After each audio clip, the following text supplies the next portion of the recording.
Olá, seja bem-vindo à etapa de certificação do MBA USP-Exalc.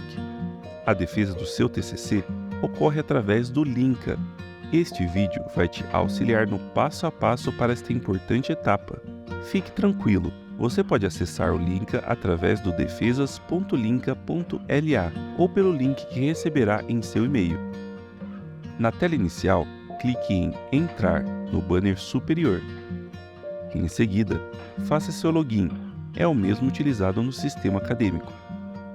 Recomendamos que este acesso seja feito com 10 minutos de antecedência para testar sua câmera, microfone e internet. Aproveite para pegar uma água enquanto aguarda a contagem para acesso à sala.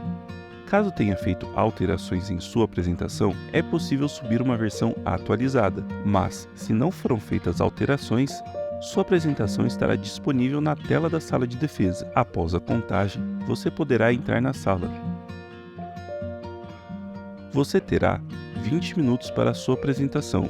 Realizada a sua defesa, o monitor irá retirá-lo da sala após a arguição da banca examinadora. Aguarde até ser inserido novamente.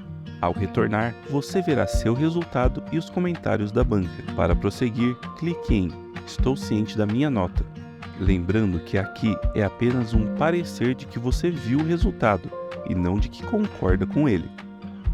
Você concluiu mais uma etapa. Agora, com mais calma, sinta-se à vontade para ler novamente os comentários da banca examinadora e também visualizar arquivos caso tenha. Você também deve responder às atividades, mas caso não queira preencher na hora, poderá preencher em até 3 dias após a data da sua defesa. Mas lembre-se que este trabalho é fruto da sua dedicação e que você está pronto para apresentá-lo. Boa sorte!